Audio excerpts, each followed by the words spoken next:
Hi, people. How are we doing? How are we living? How are we laughing? How are we loving? What was I about to say? I don't remember.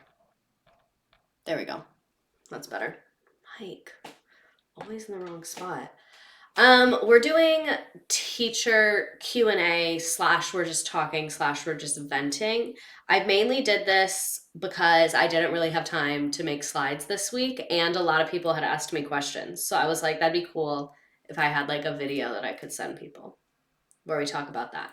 And just because I needed something to take up space on my screen, I have this new water thing, tumbler from Betches. They are giving the money to New Teacher Center, so you should buy it because it's really cute. It says, what does it say? Overworked and underfunded. Completing the pipeline. Hello. Putting Jay in her shirt to match you. Oh my god, and I'm wearing my merch. It's like a very capitalistic night tonight. Wow.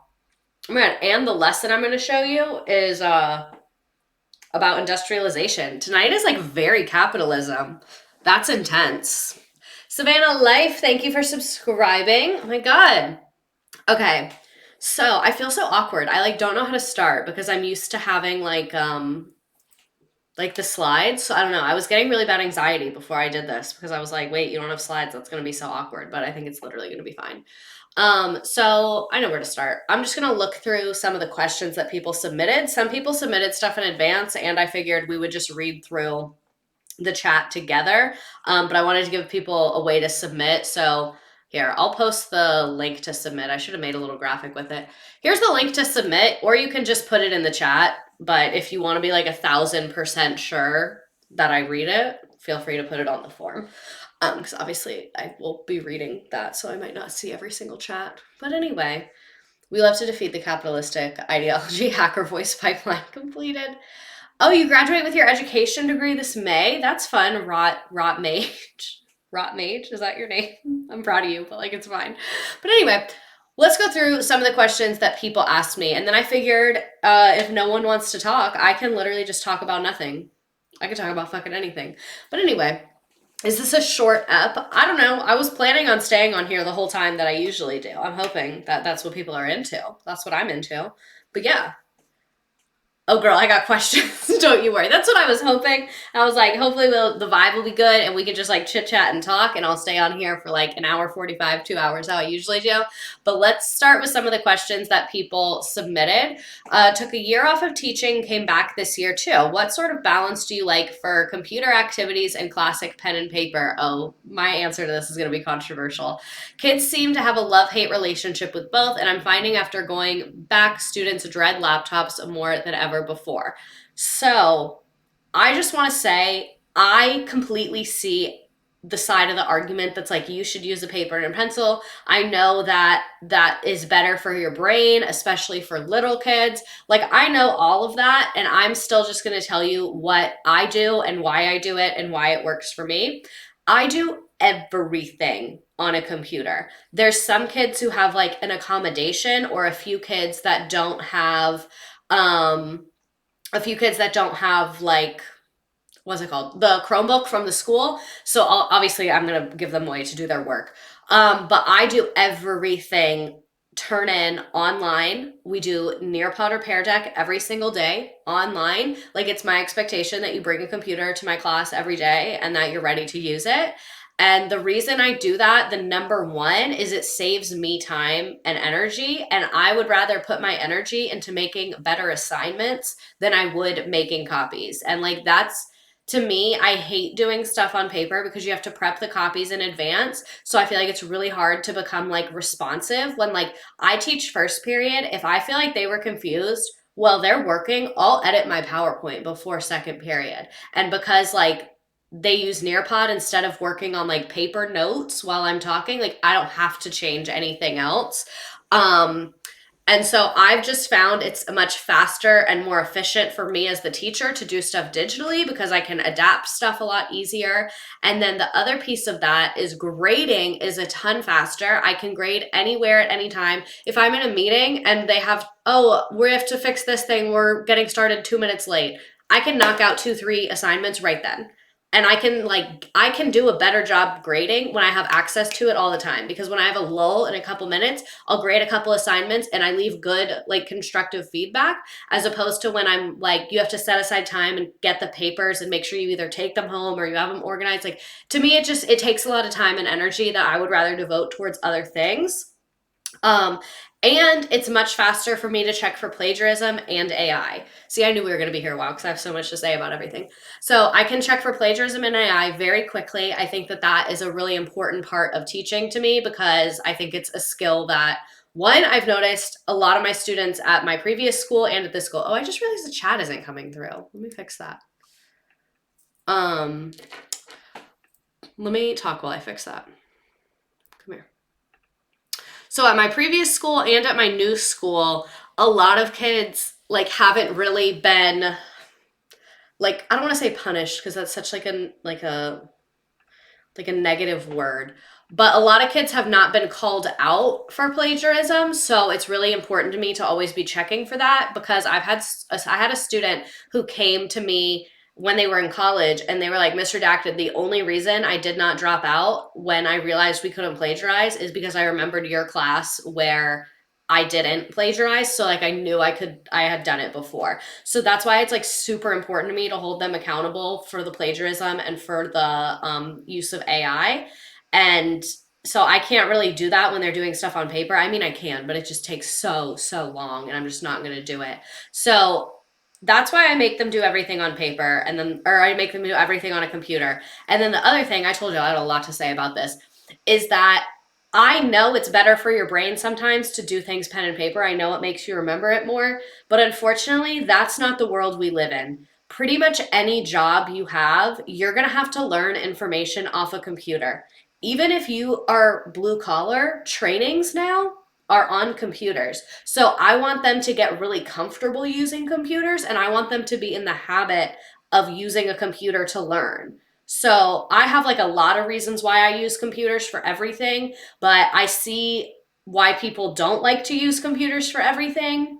I think there's like a lot to that argument, you know? Um, Plus, some accommodations are less obvious on computer-based assignments. When I was in high school, late 2010s, our papers were on computers and we'd print them out to hand them in. I was the same way. Like, we did stuff on computers. Like, we would go to the library and like do research on computers, but we didn't like Pear Deck, Nearpod. The only thing I remember is one teacher I had in high school who was a great teacher. We did a Kahoot with her, and I had never seen that in my life, and it was so fun. And we were like, oh my God, this is amazing. And that was the only time I ever did that.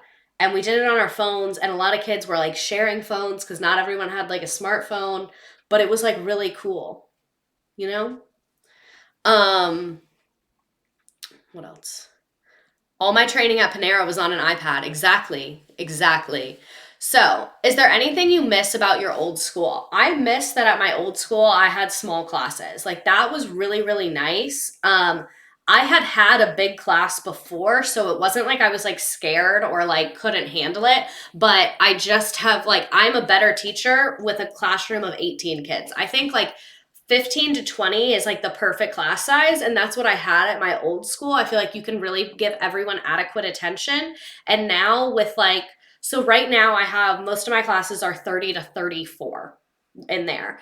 And it's not like, I still feel like they're learning, but I just feel like I don't get to give kids a ton of one-on-one help because I have so many other things to deal with. Like, instead of during independent work time, when I had small classes, I would walk around and help kids individually and check in with them individually. Now, just because there's so many of them, there's always someone that needs to go to the bathroom who has a question about their grade. They're wondering what assignment they missed the other day. Like, there's just so much like housekeeping type stuff that I don't always get the chance to help them with their actual assignments as effectively as I am capable of, just because there's only one of me and there's over 30 of them. One-on-one instruction is also important for morale. Yes, I'm trying to get to like, it's getting a little better now that I've figured out my procedures and stuff like that better. But you know, I have small classes, but the kids legit don't want to do anything. Like, it's a struggle to get them to read a paragraph or fill a worksheet out. Yeah, I feel that as well. So two of my classes are AP classes, so they're a lot more like inclined to do their work because just because, they're in an AP class, you're not going to sign up for that if you don't, want to do things. Well, they don't want to, but they're motivated to. Like they'll do it on their own pretty much, which is really nice. I have to remind them to like stop talking and then like get off their phones sometimes, but like they are motivated to get good grades, so they will do work, which is nice. But then I have another class where it's very mixed. We have some motivation things in there. One thing I would say is if you're having a tough time getting them motivated to do anything, I actually did this today with them, is do like a social, I don't know what grade you teach, but do like a social emotional learning about goal setting. So like, and model it for them too. So like I would say like, what's your goal for this class? And I would say my goal for this class is for the majority of you to pass this class. That's my goal. And then I would give them examples. I could say your goal could be to get at least a 90. Your goal could be to pass. Your goal could be to get a B on every test. Like I gave them lots of examples and then had them come up with a goal, and then I had them write why that goal is important to them. So like is your goal important to you because your family wants you to graduate? Is that goal important to you because you want to do better than last year? Like I made them come up with a reason why that goal mattered to them. And then we talked about actions. So we talked about like think about the last month. What actions have you taken that have been aligned to your goal? So and I told them too. So I told them like my goal and my why. And I said, actions I've done that are aligned to my goal is I've planned lessons for you guys every single day. I've tried to make a lot of more fun activities. Like I listed things I've tried to do to reach my goal. And then I said things that I did that were not helping me reach my goal and things that I should change. I said, like, I should have taken you guys' phones away sooner because I saw that it was making it hard for you to learn. And then I said, like, I should have graded assignments faster so that you could see what you did well and poorly on right away. Here, I have to like to ask a question, and you can just put them in the chat. So like lots of things like that. And so really like modeling that for them helped a lot. And I felt like it's just helpful with the motivation to make them think about like where that motivation is coming from and keeping it like at the front of their brain. I think is really the best thing. What else was in here? Let me actually start from the bottom. Do you use AI for lesson planning? It seems helpful as long as you fact check. All right. I'm going to be real right now. And I hope that no one from Human Resources is in the room with us. I do use AI for lesson planning. And I'm going to explain to you what I mean by that. I don't use AI to actually create my content. Actually, that's a lie. So sometimes what I'll use AI for is like if we have an old historical document that's like really hard to understand, I'll put it in ChatGPT or whatever it's called and say, put this in regular modern English at a 5th grade level. So then when we're analyzing the document, like we'll look at them together to kind of help make sense of it. And I think that that's building that skill with them. So I do use ChatGPT for that. Sometimes I will also have it create like fill in the blank or recall questions. So you can put in a passage and be like, make this fill in the blank, it'll do it for you. Or you can put in a passage and put like create 5 open-ended questions that have answers that are directly in the text. And always read over it so that you can see that like it's good, because usually what I have it do is I'll have it create 10 questions and then I pick the best 5. So that saves me a lot of time as opposed to having to think of the questions on my own. Sometimes I do think of the questions on my own, but especially because like the content that I'm teaching this year is new, it's nice to use that tool to at least give me like a jumping off point, as opposed to like, it would take a really long time for me to think of that for every assignment for every day. Like we read probably 3 or 5 documents every day. Like that would take me forever to plan. So I use it for that. And then this is the like between you and I, literally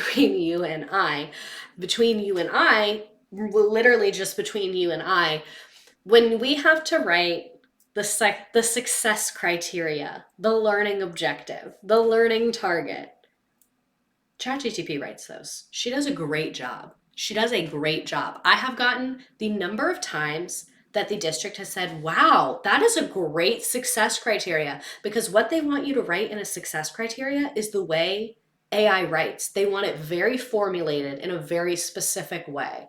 So what I do is I put the standard into AI. So like SSUSH 8, which I think, or 10. 10 is reconstruction. I know that for sure.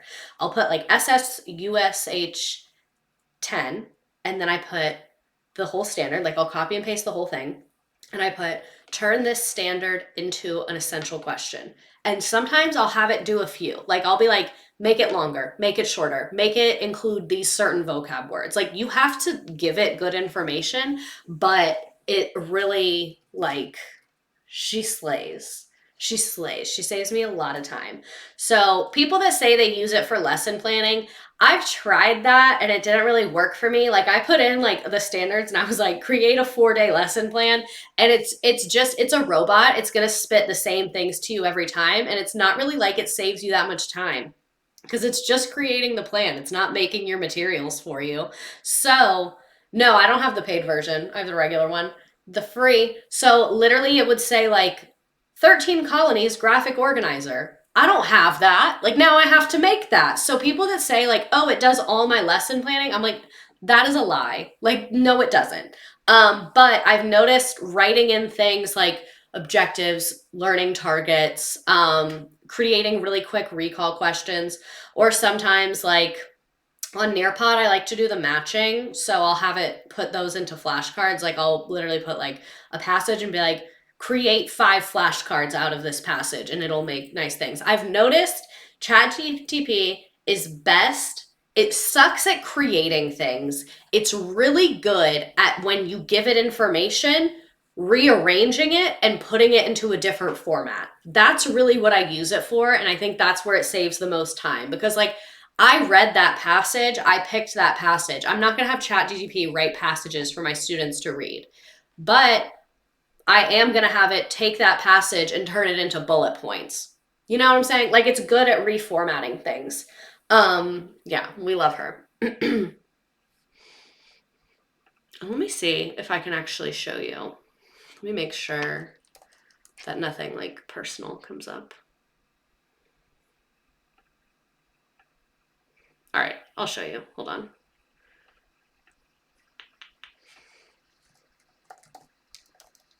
Let me pull up a standard to show you.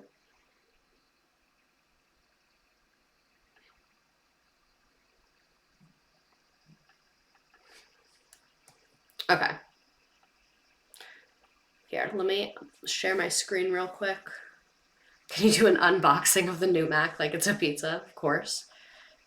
You can hear my computer. Speaking of the new computer, you can hear my computer sounding like it's about to take off to fucking Neverland right now. Okay. That's probably terrifying. Move.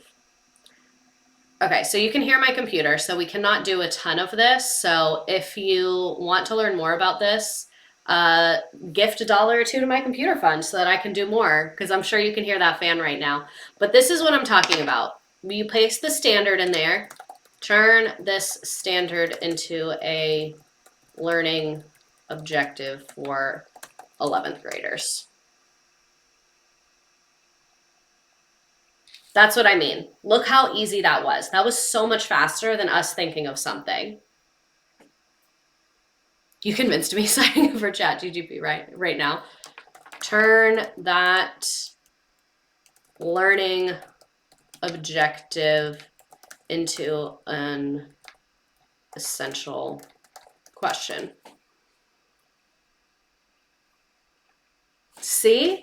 And this is not cheating. Like, this is not anything bad. This is literally just us using our resources available to us. And like, that is a good learning objective. That literally is. But look, this is what I'm saying. It's not good at lesson planning. Plan a 3-day lesson for...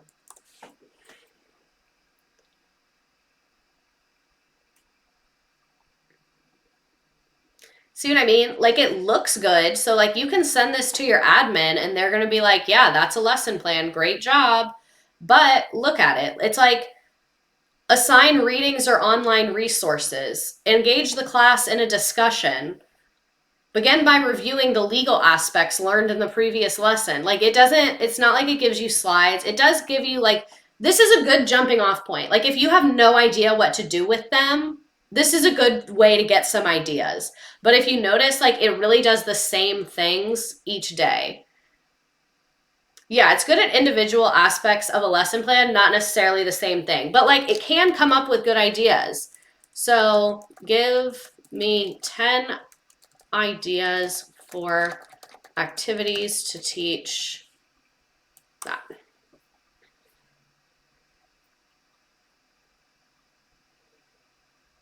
So like if you're a new teacher, this is a really good way for you to like come up with ideas, but it's not going to do everything for you.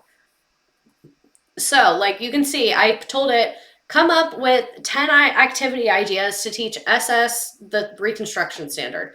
Amendment analysis. My students were literally doing this today. Historical debates, arguing the side of President Andrew Johnson or the Freedmen's Bureau. But again, this is ChatGPT. I am not going to have 11th graders debate about the ethics of slavery. We're not new. No, no, no, no. I am not asking a child to get up and debate on behalf of Andrew Johnson. So that's what I mean. You need to read this. You cannot just like take it and run with it. Like you as the adult need to like think about this and decide, take what's good, leave what's bad. Political cartoon analysis. This is great. This is a great idea. Again, mine did this today. Primary source letters, timeline creations, interactive map. Like it has a lot of good ideas. Like, for example, they can mark areas with high KKK activity on maps. That is a great assignment for the Reconstruction era. That's when the KKK started. Like, that is a great assignment that they will learn a lot from. Again, this is just the idea. You still have to go out and find a map and make all of this stuff. It's good to generate ideas, but not all of its ideas are good ideas. Yeah, exactly. So this is the kind of stuff I like doing. So if you're feeling nice and you're feeling spicy and you want to gift $1 or $2 or $5 or $10 or whatever to my computer fund, I'll be able to do more stuff like that because y'all heard my computer struggling with that. So if you want to gift a couple bucks in my way, we are very, very close. I think we're only, yeah, we're like $200-ish away. So there's 208 people here. I'm just saying, if almost all of you donated $1 or gifted $1, let me not get in trouble with the IRS, that would be cool. And then I could show you more cool teacher stuff. Just saying. But anyway, let's go back to our questions. I knew we would get to talking. I knew this. Okay, let me scroll back down to the bottom. Oh, wait, wrong way. Is there anything you missed about your old school? I already talked about that. What are the best classroom management tools that you have? Raffle. We love Raffle. So, and actually, I tried something new on classroom management today, so I'll tell you about it. And I really hope none of my students are here. If you guys are, just know that I'm doing this out of love, and I really don't like it. But anyway, let's talk about Raffle first. So Raffle, I get Raffle tickets. Literally, I just buy them on Amazon, or you guys bought them on Amazon off my teacher wish list. They're just tickets. I don't do like the take one with the number. No, they're literally just tickets. They have smiley faces on them. When you're good, I give you a raffle ticket. So if you ask a good question, if I've noticed you're just like on task, if you volunteer to read off the board, if you raise your hand and you get a question right or even wrong, I give them a ticket for raising their hand and trying. They get tickets all the time. And usually every day I walk around and give everybody a ticket if they're on task, which is nice because then the kids that are not on task notice that other people are getting tickets and they're like, I want tickets. And then they start doing stuff. On Fridays, we pull winners and they get a prize. The prize can be anything. So the way that they win, I give them the ticket, they write their name on the back, and then I have a jar for each class and they just stick it in the jar on their way out the door. So the prizes, it's like candy, get out of an assignment pass. They love that one. They love the get out of an assignment pass. Poppets, chips, Rice Krispie treats, Croc sticker button thing. They get so much stuff. Like there's so much stuff in there. A lot of that you guys sent me. Some I buy it. Sometimes my parents will buy stuff. A guy that I used to work with in corporate bought a bunch of the stuff. He's a real one. I forced the kids to write him a thank you note. So Raffle is a great way to incentivize positive behavior. One thing I started doing today, because so I have one class that's very high energy. I don't think it's like them. I think it's because I see them late in the day. Because I have two morning classes and then they go to lunch and then I have that class in planning. So I really think it's just because like they're just like overstimulated. And like I normally, this is terrible. I'm normally the teacher. Like, I literally don't care what you do. Like, if you're on your phone and you're talking, all right, man, like, as long as you're not creating problems for other people, like, if you want to fail and not do your work, like, that's literally fine. Like, I'm going to remind you and be like, hey, you should do something. But, like, I'm not going to freak out. Like, I'm not going to bend over backwards, you know? But this class, it was just getting really, really out of hand. And also, I like to let them talk while they do their work because, like, you're not in prison. When I'm at work, I like to talk to my coworkers. So like if y'all want to be talking while you're, I literally don't care. But this class, they were just getting so loud every day and so off task, and they were like getting up and walking. Like it was just absolute pandemonium in there. And it would get to the point that they were being loud. So then I would end up yelling to like be over them. And I hate yelling. I hate yelling. I don't think it's effective. It's bad for my vocal cords. I already spend like that's like a legit concern in my life right now because I was sick, and then I'm on like talking on here a lot, and then I talk at school. So like I just try and be mindful of my vocal level and like not yelling because of my health and because it's not good for students. It doesn't help build the relationship, like nothing of the sort. So I'm just no yelling. And so I had not been yelling like screaming angry, but been like giving directions at a yelling tone because they weren't listening, and it just like was really bad. So I told them like from now on we're going to be silent during independent work time. And my classes are like 30 to 35. And I think that's part of it too. It's just a lot of people in one room. So I told them we're going to start being silent during independent work time. And so what I've been doing, because I told them, I said, I don't want to yell. Like I hate yelling. I'm not going to yell anymore. Anytime I even heard like anything above really like a whisper or someone asking a question, I just said, my expectation is that you are working silently. And I probably said that 40 times today, but it worked so much better because you're not upset at them. You're not being negative. You're just saying, my expectation is that you're working silent. You're just reminding them of the expectation because that's really what it is they forget like where they're at and what they're supposed to be doing. And they just like get really distracted by each other. So literally just every time someone got up, my expectation is you are working silently at your seat. My expectation is you are working silently at your seat. And it just worked so much better. And I think like they didn't like it and I didn't like it, but I could tell that like the environment was so much more productive and so much more learning was happening. And I'm like upset at myself for letting it get to this point because like I should have been doing stuff like this a lot earlier in the year. But like I'm trying to not beat myself up about that because like it's a new school, it's a new environment, and like I learned more and now I know better. I'm going to get a new set of students next semester. I will do things differently. So like I'm trying to, yeah, I can still take it. You're good. Thank you. Someone was saying they forgot to say gift in their Venmo. So it's like it's not a fun situation to be in, to have to like rein back in everyone's energy after things have gone too far. But I felt like today doing that goal setting that I told you guys about, and then just reiterating the expectation, reiterating the expectation, reiterating the expectation, is working a lot better than anything else I've tried. So we're gonna keep doing that. Where was I? How to deal with we're all family district mentality / guilt when you leave the district. The guilt question, I really can't help you because I have such bad guilt. I still have guilt about leaving my corporate job. Like guilt is something that's like just like a personal struggle for me. Oh, if you change classes every semester, how do the AP kids learn all the info? The AP kids, I'm with them the whole year. It's my not AP class that I'll get a new group of kids. And we're on block schedule, so I have them for an hour and a half a day. So the AP kids, they're sick of me. They're sick of me already. And it's September.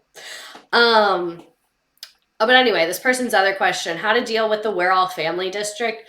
So I have mixed feelings about this because I think I really do value having close relationships at work. I value being able to be vulnerable with people and feeling a genuine connection with people. Like that's something that's important to me. And I am not the type of person that's like, they're my coworkers, not my friends. I don't think we have to hang out outside of work for me to genuinely love and care about you. You know what I mean? So like in some senses, I think it's like the we're all family I don't hate. I think when it's used to violate people's boundaries, that's when I really don't like it. So I would say if you're in a we're all family environment, like that can mean whatever you want it to mean. So for me, like I'll take the love and trust and like collaboration of a family. I'll love that aspect of it, but I'm still going to have boundaries about certain things. And like healthy families have boundaries too. So like yeah, this is my family and I love you all, but like I'm going to leave by 4:15 every day because that's my boundary in order for me to be happy and healthy in this environment. So I would say if you're in like a we're all family environment, be really clear with yourself about your boundaries because that to me that's the biggest person I have to enforce my boundaries to is me. Like it's rare. No one has said anything about me leaving. No one has expected me to stay late. No one, not a soul has said anything. But it's just like my expectation of myself. So I would say like have really clear boundaries and make sure you are enforcing those boundaries with yourself because then when someone else tries to cross it, it's going to be easier to enforce it with them too. um yeah, gotta be careful. People will take advantage of you. That's true. Can we talk about how our best coworkers were from our most toxic jobs? That is always, always true. Okay, so I moved to a new city back in the summer for grad school and for a new teaching position. Like 20 something in my summer, I started swiping on Tinder. I wasn't looking for anything serious, but went on a few dates with this guy. He mentioned he had a kid, but I didn't think much of it. It wasn't anything serious, and I was mostly out looking for a good time, but we hit it off and kept hanging out. That's always how it happens. Fast forward a few weeks, and it's open house. Oh no. Oh no. Oh no, no, no, no, no. No. Okay. It's open house the week before school starts. I'm in my classroom and he walks in with his son, who is unbeknownst to me, is in my fourth grade class. I'm like actually dying right now. Like my heart is palpitating and I'm really not okay. Long story short, I hooked up with one of my students' parents and now I don't know what to do. Oh my God. Oh, I'm not prepared for this. I did my best to not make it awkward, but in my head, I was shitting myself the entire time. Do I keep seeing him? Do I break it off? Send help. Okay, this is what I'm gonna do. One, I am so sorry that you're in this situation. Like, I just want to really apologize that this is happening to you because this is an actual fucking nightmare. So, you could this is the advice I'm giving you. I really can't say what I would do because I'm an idiot. Like I have historically shown many times that I'm an idiot, so I'm not going to say that I would do this because I really don't know what I would do. But this is what you should do. You should ask to meet him somewhere in public, alone, obviously not with the child, and be like, "Listen, I really have liked hanging out with you. I enjoy spending time with you, but obviously there is an element of this situation that neither of us probably expected." And just say, for the professionalism of my job, I cannot be dating one of my students' parents. That's a conflict of interest for me. Um, and then just say, at the end of the school year, when your child is no longer in my class, feel free to contact me and we can see where we're both at in life then. That's how I would handle it. And then say, this is, and just like to ease any tension, be like, I'm not going to treat your child any differently. Feel free to come to me and email me if you have questions about class. We can have a totally normal, professional teacher parent dynamic from this point forward. I'm sure this is awkward for both of us, but I'm willing to just like move on and act normal if you are. Like that's how I would handle it. I would just like call it out because I think like when you don't talk about stuff, it's so much worse. And I think if you just say like, we can't really do this, I'm sure you see why. In July, let's see where we're both at in life. You know, I think that that's really all you can do. And that's all anyone can expect you to do. Like, if you do that, you're not going to get in trouble because, like, how could you have known? So, like, again, I want to offer my deepest condolences that this is happening. Would it be wrong to see if the kid could be moved to a different class? I wouldn't do that. I'm going to be real as fuck with you right now. I don't know what kind of school you're in, but in my school experiences, you would have gotten branded with a scarlet letter. People would have been talking shit and you would have been known as the school whore. Do not tell your bosses that. If anything, if they come to you, make them do all the talking. Never out yourself like that. I think if it was a different situation, I wouldn't be saying that, but you didn't do anything wrong. So there's no reason for you to go to your superiors and tell them about the situation, in my opinion, because it's not a problem. So you really I really think you would just be tarnishing your own reputation. Like, I think the less people that know about this, the better, because right now it's not a big deal. And the more people find out, the bigger a deal it's going to be. So I would not tell other teachers. I would not tell I would literally not tell anyone. I would take this man in a public place and have this conversation and then just close it and move on. If your admin comes to you, be honest, but I just don't think it's worth going to them. You know, you going to them, you have nothing to gain because it's not like you're going to get like amnesty because you didn't do anything wrong. There's nothing for you to get in trouble on, you know? All right, so we'll keep going. Sorry, I keep burping. How do you go about managing lesson planning your first year? I'm the only one teaching my content and I'm struggling every day to put together lesson plans using the textbook/district resources. I'm going to tell you, teachers pay teachers. Like, that really is the most helpful place out there.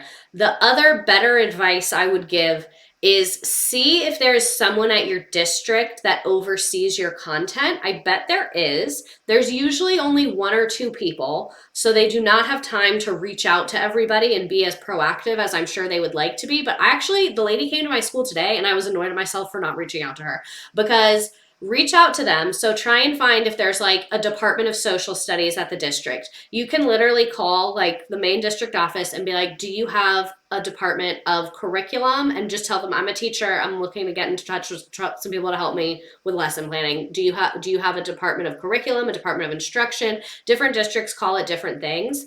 And then once you get to those people, ask if they have someone overseeing your subject, social studies, whatever.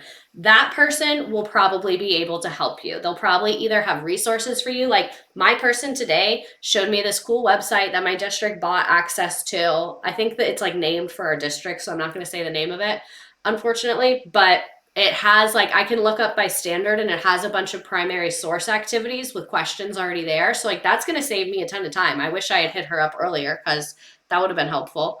So yeah, I would reach out to, are you a teacher? If so, can you explain PEMDAS? No, I am a teacher, but I can't explain PEMDAS to you. I'm sorry. But yeah, I would reach out to like curriculum support people. And that's a big thing. Like, as a new teacher, make people do their jobs.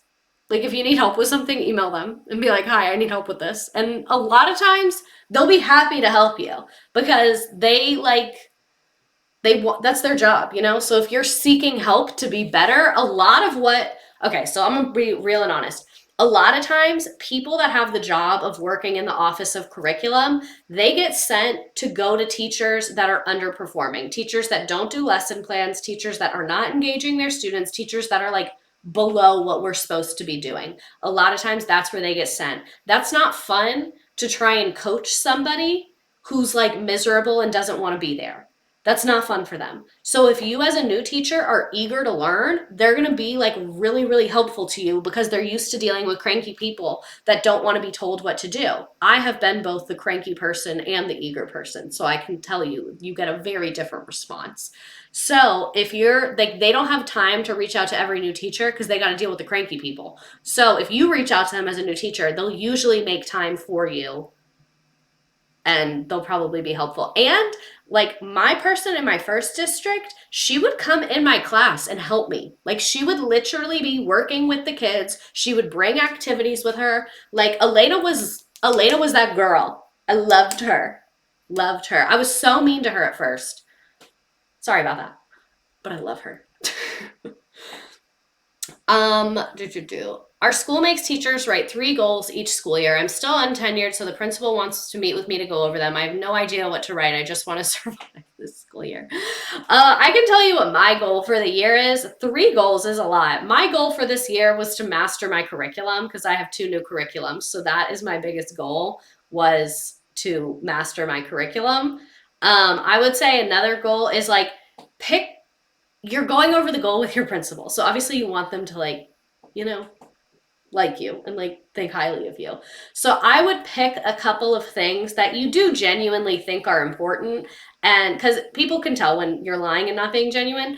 So I would pick like 1 or 2 things that you genuinely think are important and say that you want to get better in those and learn more about them. So like I don't know what you teach, but let's say phonics is really important to you. You could say, I want to improve my phonics instruction and learn new resources for teaching kids phonics. Or like for me, a high school teacher, I could say, I want to improve my use of primary sources in the classroom. I want to learn how to use them more and do more activities with them. Like just come up with something. You don't have to actually do anything. Like if you're really in that place where you're just surviving every day, it's fine. Like it's okay. Just survive every day. But just to write down a goal, pick something that you do and you enjoy doing that you think is important, because then when they come back, you'll actually be able to talk about it. So like my goal of my curriculum, that is genuinely important to me and that's what I'm doing. But like let's say I just wanted to put a goal and all I'm doing is surviving. I would put the primary source goal because I know I'm going to use primary sources. So when they look at my lesson plans, they're going to see that and see me doing my goal. You know, that's my logic there for your goals. How do you gain the confidence to stand up for yourself in your practices as a young teacher? So, research. Most other teachers and administrators don't have time to be reading up on new education studies. So, if there is something you're doing in your room that you're worried people are not going to like. So, like for me, one of the things, no one was mean to me about it, but I was just prepared to defend it, was I like to have kids sitting in groups, and some schools really don't like that. Like some schools want them sitting in rows. So find a study or 2 that defends the thing that you want to do. And then if anyone's like, why are you doing this? Say, oh, I was reading this really cool study, so I thought I would try it. Tell them that it was the study's idea, not yours, because you don't have the validity to them. They think you're a new idiot, so they're not going to trust your opinion. But if you say, I was reading this because I'm trying to learn and be better, and it said to try this, they're going to be much more inclined to at least have an open dialogue with you and not just like shut you down. And also, like, as a young new teacher, I would be like open. Like if they're saying, I don't think this is a good idea, listen to them. They might know why. Like they might know something that you don't know. And even if there's a study that says it works, maybe they know with this group of students, for whatever reason, this thing isn't quite working well. Like that was one thing so my kids still sit in groups, but I changed the way the groups are arranged because at my last school, the kids didn't really know each other. They changed schools all the time. So if I put them in groups, they were kind of like shy with each other.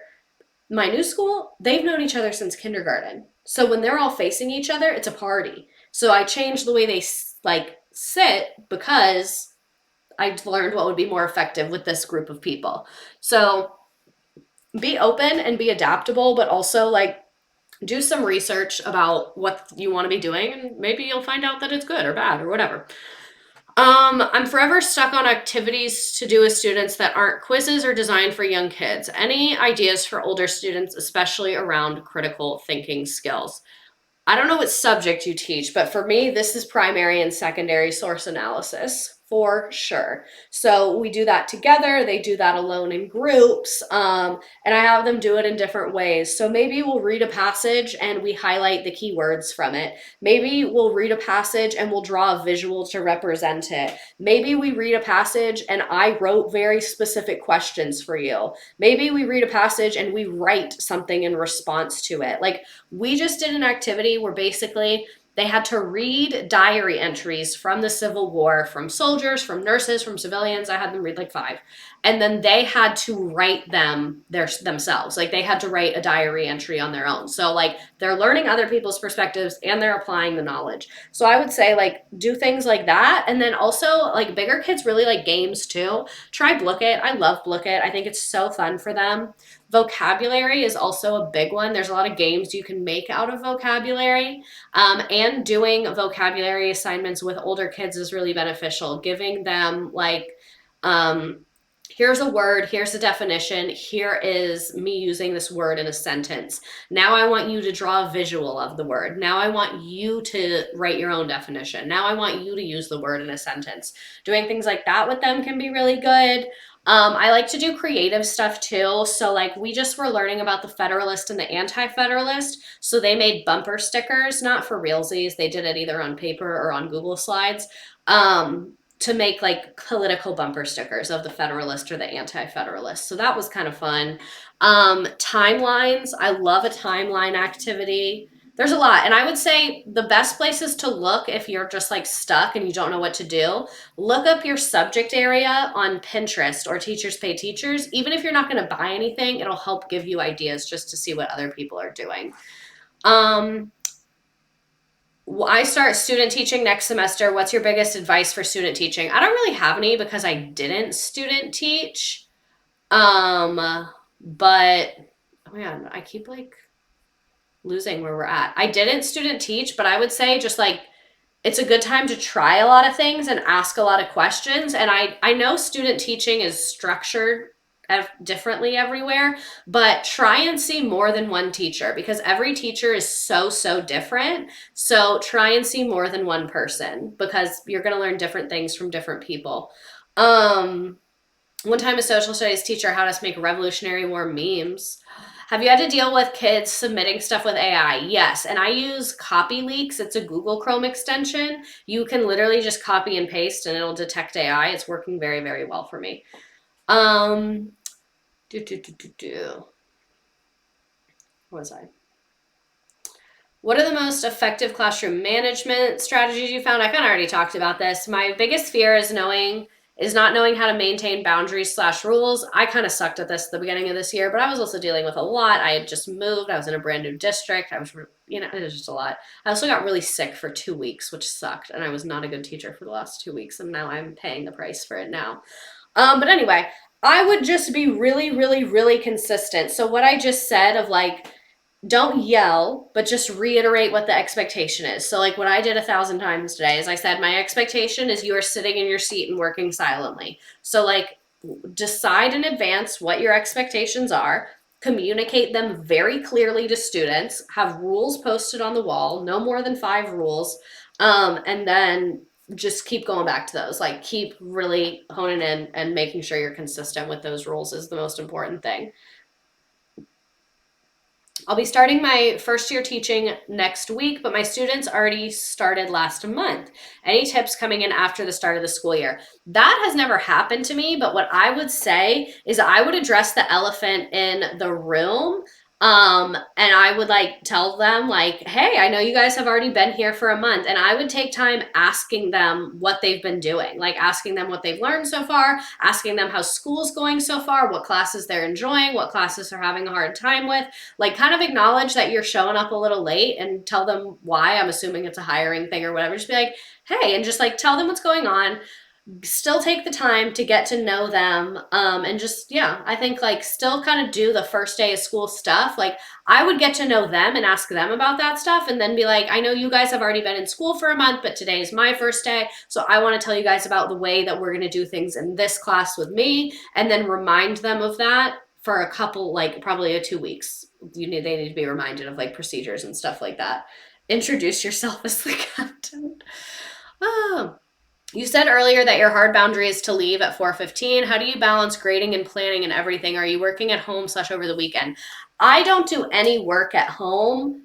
I did like once or twice do something at home, but it's pretty rare for me to work from home. My boundary was supposed to be leaving at 4:15 every day. That is just not that realistic because I am learning new curriculum. So this is what I'm doing right now.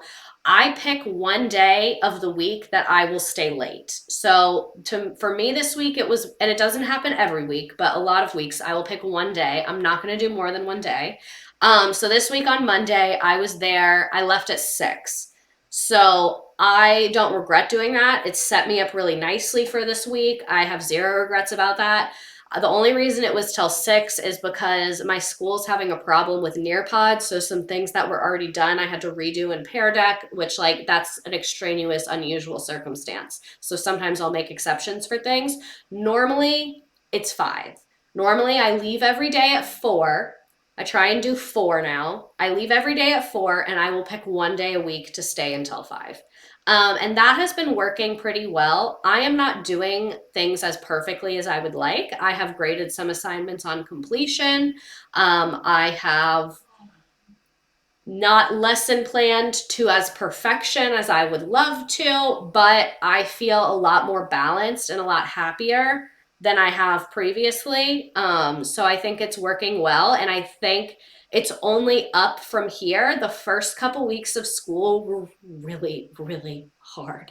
Like the first month, I was crying a lot. I was very stressed out. I was like, it was rough. Like I was there late a lot of day. I was really having a rough time. Like it was really, really tough. It was a lot harder than I expected it to be.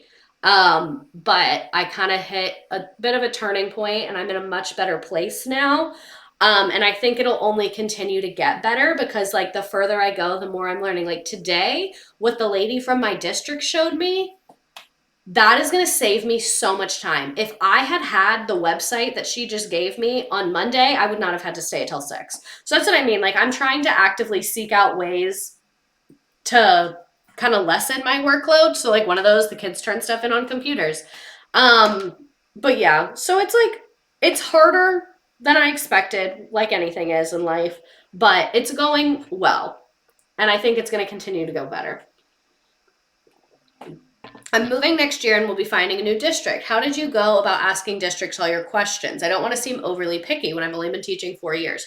So that's the thing is you just have to think about your question and you have to ask it in a non-accusatory manner. So like instead of do you do this, I would say tell me a little bit about this. So I was like, tell me a little bit about you all's behavior management at this school. Do you have an incentive system? Do you use a detention system? So just ask from a place of curiosity rather than a place of like accusatory or like, I don't want this. Do you do it? Like, that's not the energy you want to have because you can know that, but you just want to say, what do you guys do for this? And then you'll start to see things. The other thing is 42 years of teaching counts as a veteran teacher nowadays. The other thing is I would go visit the school in person because a lot of things you won't have to ask because you can just observe them. So I went to go visit the school in person. So I never asked how big class sizes were because I saw the class sizes when I visited in person, you know, so and they got bigger because the population got bigger, but it's fine. But yeah, so I would try and go and see things in person and I would ask from a place of like curiosity, not a place of like disdain because they'll pick up on that from you. Where was I? I'm thinking of going back and getting a certification and licensure to switch to teaching. I'm 24 and I've never worked in education before, and I'm curious what your recommendation for that is, completing a master's or a licensure program. I'm also curious as to what some of your standards were going back into the field and during interviews, like what to look for and do I go that route? Maybe just do it and overall thoughts. Thanks. So the debate between a licensure and a master's, I really cannot tell you because it is so different. Because in some districts, they give you a good raise for a master's. So you should get a master's because it's a good investment and you're going to make a lot more money. But some districts don't give you a raise for a master's. So then you should do a licensure because it's cheaper. So it really depends so much on your state and on your district. So I would say ask a lot of people for advice. Districts and states usually have offices of certification. They will probably walk through it with you. And then, so I really like, can't say because it just varies so much district and state and person and their financial situation and all of that. It really, really just depends. What are your other questions? Oh, what some of my standards were going back. So the thing that was most important to me is one, I wanted to teach US history. I was literally not teaching anything besides that. So I talked to a few schools that were like, yeah, we have some US history. You also might be doing world. No, nope. The reason I picked my school is because he literally said, this is the schedule you will have.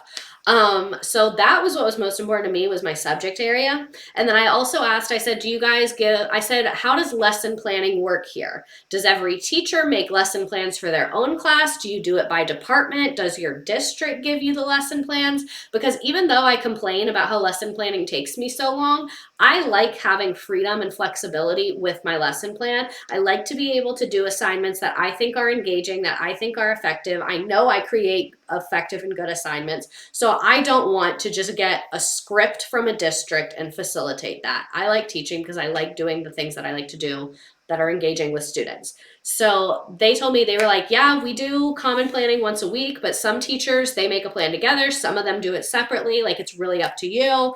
That was really important to me. Geography was another big one to me, just for financial reasons and things. What else was important to me? I asked about their like attendance and behavior management and things like that. I also asked the principal, because he had been principal for a few years, and well, he's still a principal. He's been principal for a few years. So I asked, like, what's something you've done as principal that you're really proud of? And then I also asked, like, what's your goal for the school moving forward? Like, what's an area of growth that you all see for yourself? So kind of seeing where their head is at in terms of that, I think, is good in an interview. Just wanted to hear all the unhinged teacher stories. What do you do about admin who just don't do the basic parts of their jobs? Ugh, this is very tough. I'm very happy I'm not in this situation anymore. It's so bad. I'm so glad you asked this, because it just made me really grateful and remembering how bad this was, because my school definitely has problems, but one thing I will say, every administrator I've worked with answers my emails and has been very kind to me. And that's more than I can say from other schools. So, what was your question? Frequently reminding my director of very simple things I need from her. It's been months and I'm still waiting. I don't know if relevant, but I teach pre-K in a child care center. Document everything. Ask for things over email. Reply to your own email and say, hi, I just wanted to follow up on my previous question. And then I would also try and look for other administrators or other people that you can get help from. So if there's like a regional director, try that. You can try other admin and asking them, hey, I need this. Can you do this for me? Like, just try and go to other resources. It's a really awful situation to be in. I have been in that situation. So I really feel for you. Yeah, it just sucks super bad. I applied for a job in mid-August and 2 weeks ago, and the principal offered me a job. Still don't have a start date. That is a very big red flag. That is a very, very, very big red flag. How do you deal with admin micromanaging your work? So I have never really had to deal with this, because at my previous school, my administrators did not know my content at all. They did not know anything that I was teaching. So anytime they attempted to micromanage me, so there was this one time my old principal was like, Miss Redacted, I think in your lesson plan, you should talk about the cotton gin. And he was like trying to micromanage me and plan my lesson. And I was like, yeah, I agree. That's a really important topic in history. Unfortunately, that's not on our standards. And then I started talking very in depth, very quickly about their content. I'd say what they really need to know in this aspect, in the share card, like I would just go in and use so many higher order words, use so many vocab words to like make them realize, oh, right, this woman reads this stuff all day, every day. So that would always usually make them back off a little bit. The other thing I would say is, it depends on what they're micromanaging, but a lot of things, just figure out the fastest way to satisfy them. So like a big thing for me is like the essential question on the board. Those kids do not care. Like, those children do not care about that essential question. Let me tell you that right now. They don't care. I can have ChatGPT write the essential question. I can print it off. I can staple it up there. It'll take me less than 5 minutes. So just do it. So I would kind of like things that you want to die on, try and like show that you have a lot of knowledge about it, and things that are not that serious, just like do it and move on. It's a really an annoying situation though. And then my new admin, they have not been micromanaging me at all. I'm really like, even though I'm exhausted and teaching is really hard, like I'm living my best life when it comes to like an employment perspective. Like, they really leave me to do my thing. They come in and observe me sometimes, and they're like, you're doing great. You have a plan. You're trying, like, they're very nice and very reasonable people. And when I go to them needing things, they're helpful. It's really weird. It's very jarring. um, Do you deal with imposter syndrome at all? Yes. How do you deal with it? I have no idea. I usually just try not to think about it and then just try and lean into my narcissism.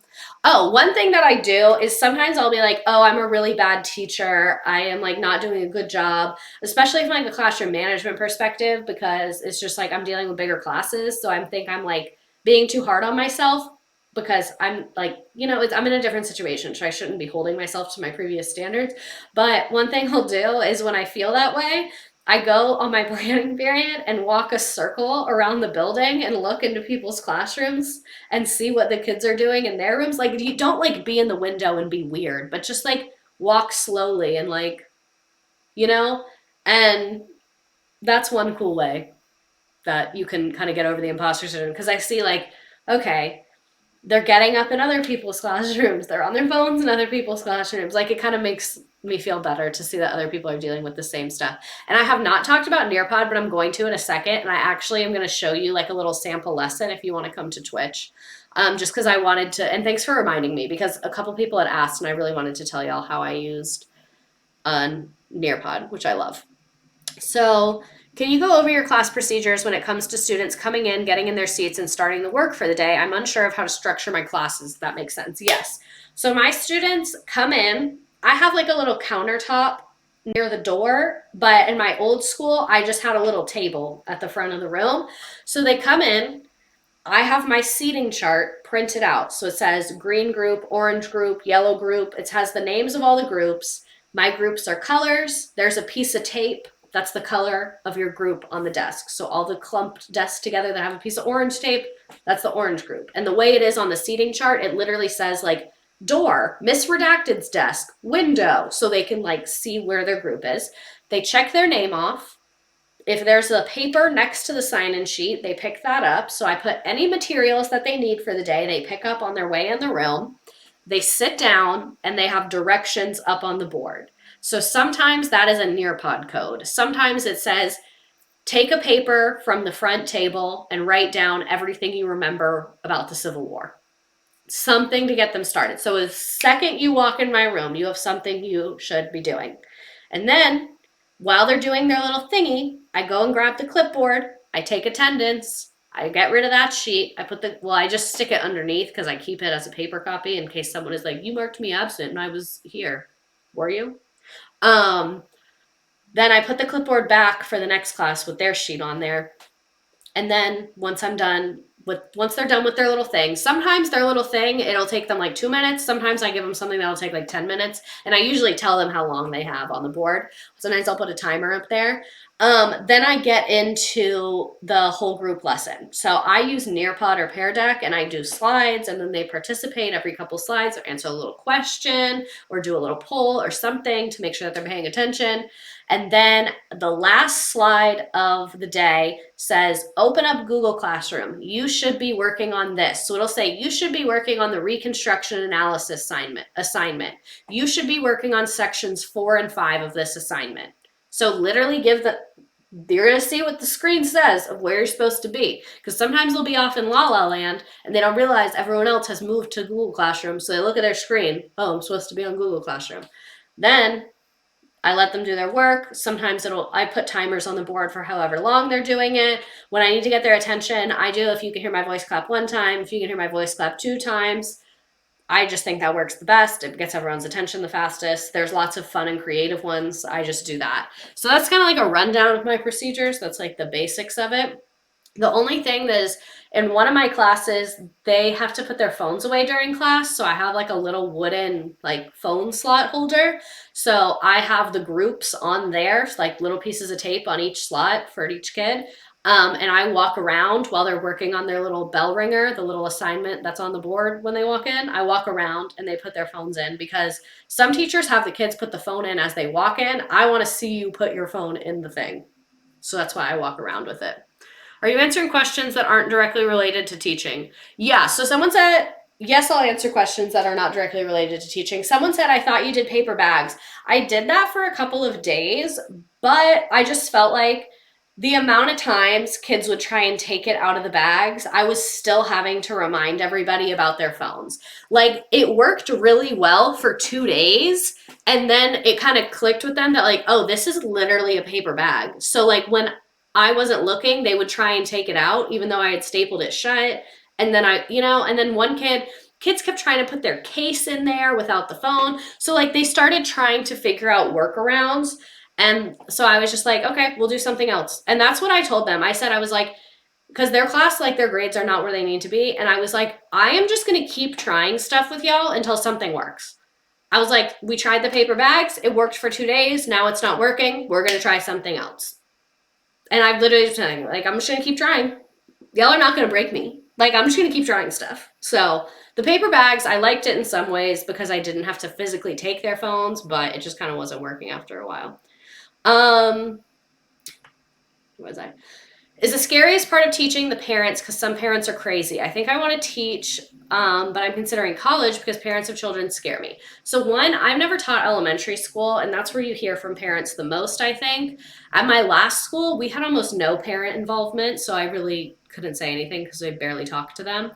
Um, and then at my new school, I have a lot more parent involvement than I did before, but everyone has been really nice and reasonable. So I'm sorry, I don't really have that much good advice because I've definitely had people like come in hot to a conversation, but I've just tried to be really like validating and really like respectful and like show that I care about your child and like I want us to be on the same page, and it's always been able to like go fine. But I also have never had someone come at me being completely irate and unreasonable. You know what I mean? Like, I've had a parent come to me and be like, "Why is my child failing your class?" and like be upset. And I'm like, "Yeah, I'm really frustrated with it as well. Thank you so much for coming to me. These are the assignments they're missing. This is what they can still turn in if they need any help." Like, and just come to it like super solutions oriented and super positive.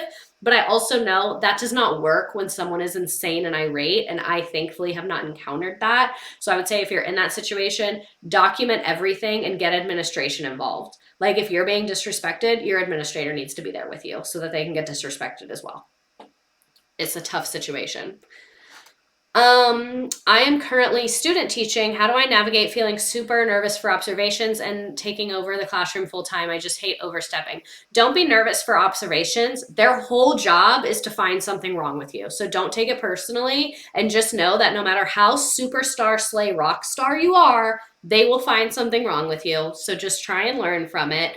And then with the overstepping, just ask people, like, they know you're student teaching. So ask the teacher, ask the administrators. It is their job and they are getting paid to answer your questions. So if you're concerned about overstepping, I would be honest with them and be like, I really don't want to overstep. So I really want to be clear about what things I should be doing and what things I should not be doing. Like, just be 100% honest, especially when you're there as a student teacher, because like, they shouldn't expect you to know that because you're literally there to learn.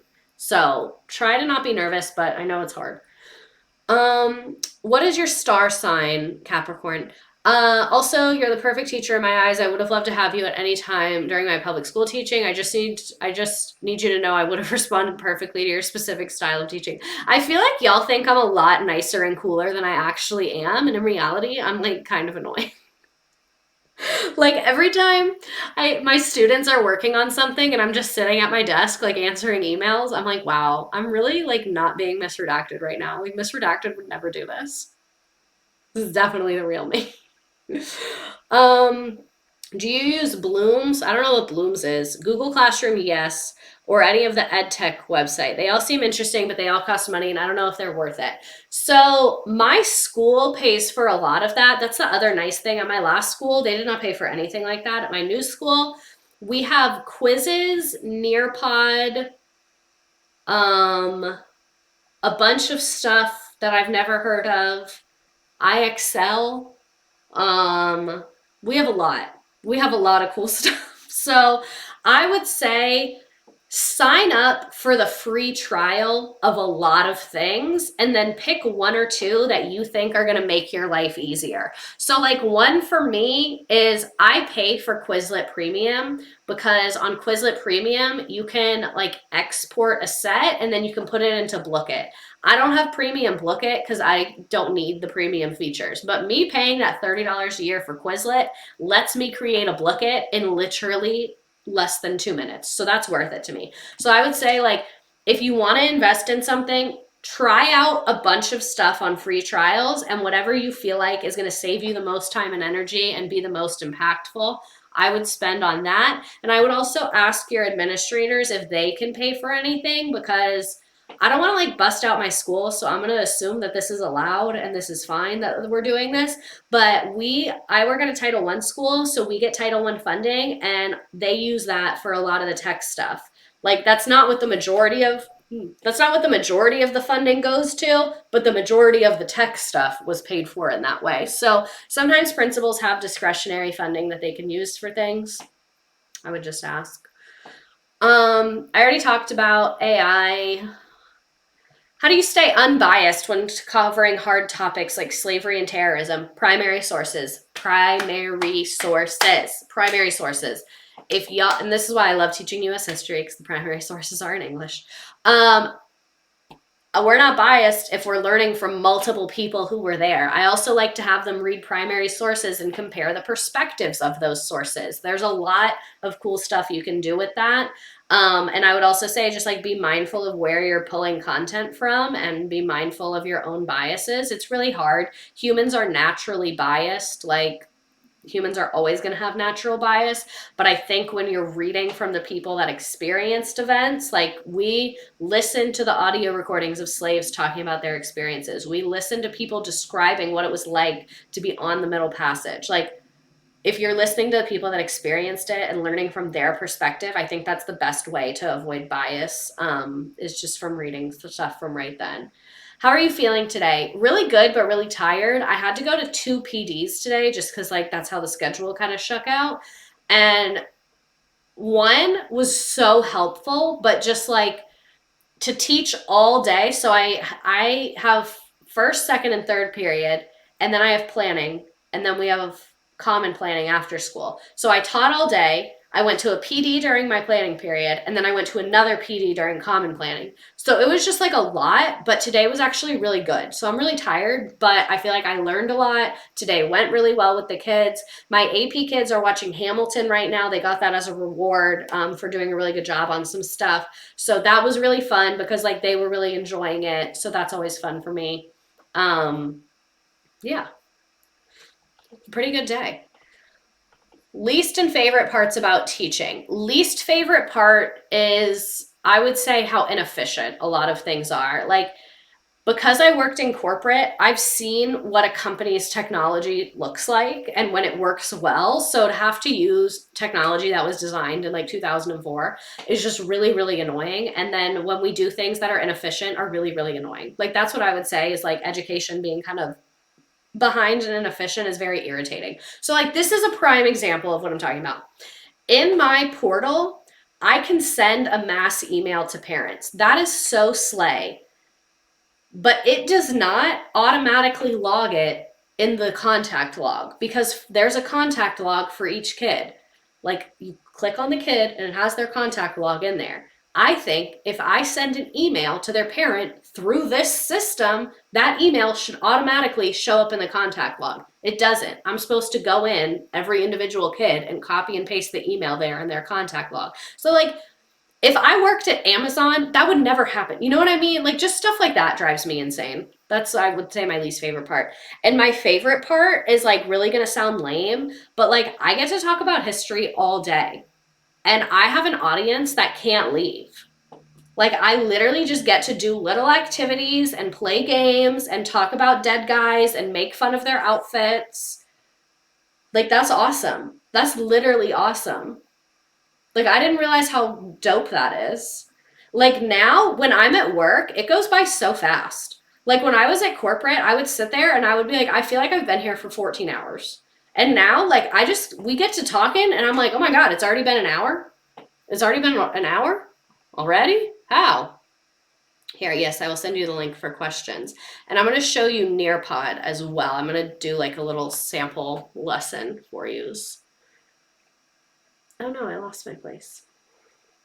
Okay. I'm an elementary ed major and I stupidly chose a 3D art concentration. I feel like you can phrase things good and speak well. How would you recommend I market that concentration? Okay, so I would say a huge important component of art education is giving effective directions. So I'm great at giving directions. And I've also learned how to incorporate motor skills within my classroom. With lower elementary students, fine motor skills are very, very important, and art is an amazing avenue to do that. I would also find some research about how art really activates the brain. And right, I've learned how to use art in conjunction with other content. We can use art to learn things. Like I would pitch it from that perspective. This was mine. So yeah, it's basically engineering. With your 11th grade teaching experience, is there anything you'd like prospective high school SLPs to know? What's an SLP? Speech language pathologist. I'm in uni right now and might be placed in a high school for an internship next year.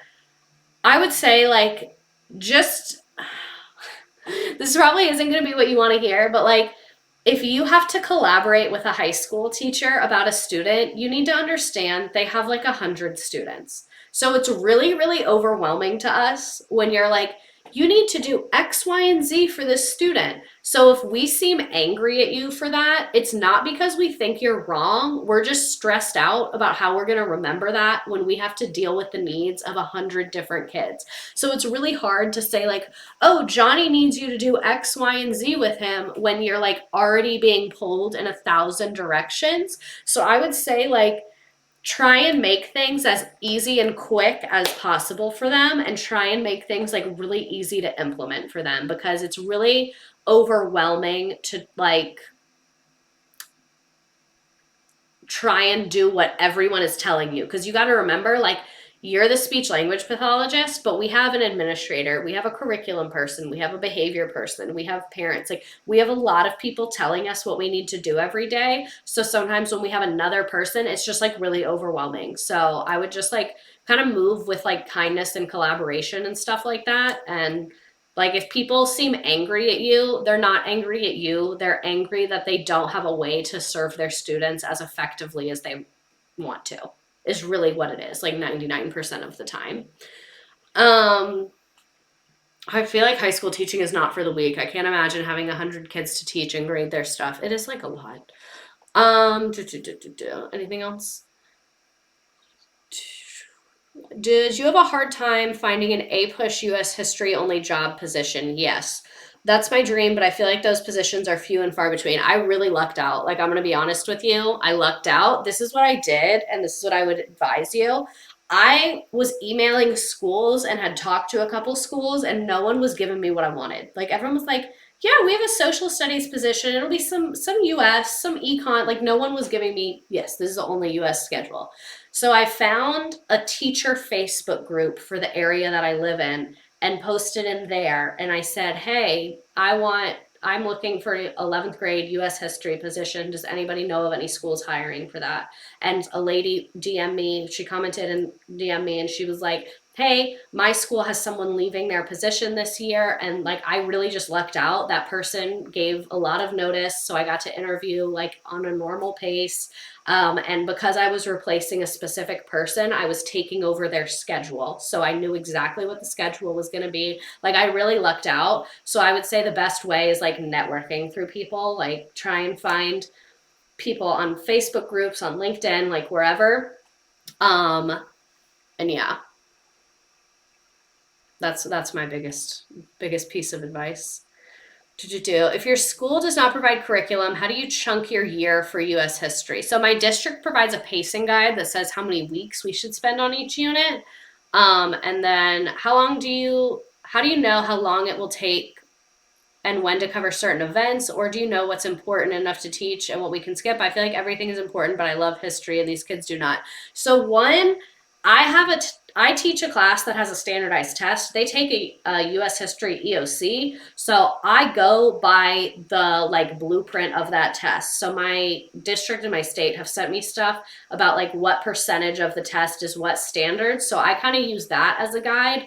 Then I have a textbook that I really like. And then we also have like the pacing guide from the district that says like unit 1, 3 weeks. And that's the other thing is some stuff you just don't know it until you do it. So like I this was my first time teaching like colonial times, and I realized like we needed more time to talk about the difference in economy and lifestyle in each place. Like we went too fast on that. And next semester I'm going to dedicate more time to that. So like don't feel the need for it to be perfect. It takes like that's why I only want to teach US history, because I want to get great at that. So I want to teach the same thing year after year. So don't be too hard on yourself and just try your best, and feel free to go back to something. Like we went too fast through the causes of the Civil War, so I'm going to reteach it before we review for the test. Like, yeah, we're in Reconstruction right now, but like they still need to know that, so I'm going to spend like 30 minutes on it before they have to take a test on it, because we went too fast and they're confused and I'm confused. So, yeah. Anything else? Does your school use DNA for testing? I've never heard of that. Okay, I want to show you an example of Nearpod, because I said I would do this. So we've already been here for an hour and a half. Feel free to join it if you want. Let me share my screen really quick. You can hear my computer like about to take off into Neverland. Incredible, amazing.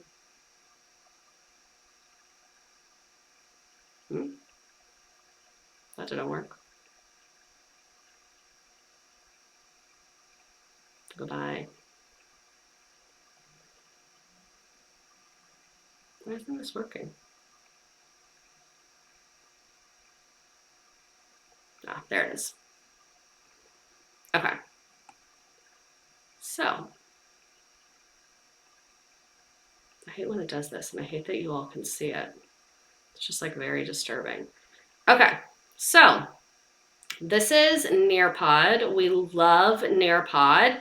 So this is literally a lesson that I taught to my former students. This is exactly what this is. I'm not like, this is no gimmick.